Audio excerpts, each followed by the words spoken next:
Chapter 13. After cutting the dragon free, Minley's knife was dull, and the skin on her fingers and toes was wrinkled from having been in the dragon's lake of tears for so long.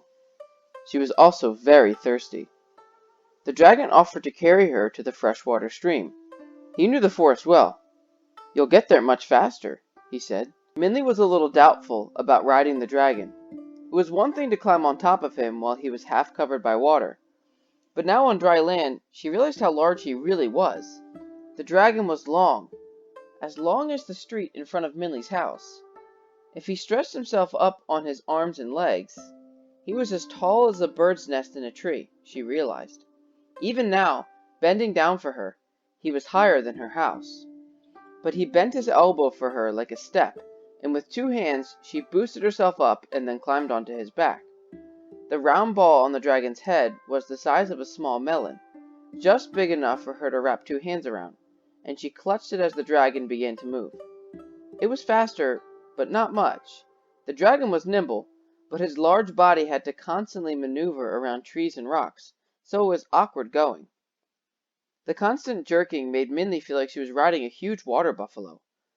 As the dragon ducked underneath branches and swerved through trees, Minley understood why most dragons flew. "Dragon?" Minley asked suddenly. "How old are you?" "Old," the dragon said, and again it seemed a question he had never been asked. "I do not know." "Well," Minley said, "how long have you been in this forest?" The dragon thought hard. "A long time," he told her. "I remember when a bird flew from the sky and dropped a peach pit onto the ground. I watched that pit grow into a tree, and the peaches fell from the tree, and more trees grew from the pits of those peaches, until it became the grove of peach trees that the monkeys have now taken over." "He is very old," Minley thought to herself, imagining the growth of the trees. Dragon must have been in this forest for 100 years, and she felt a pang of pity as she imagined the dragon alone, unable to fly, endlessly struggling between trees and branches.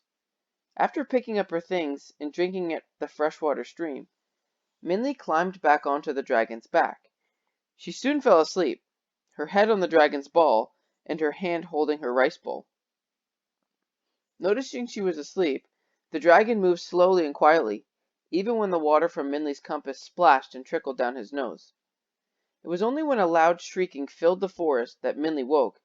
It was such a wild and harsh noise that she bolted up, her eyes wide open in fear.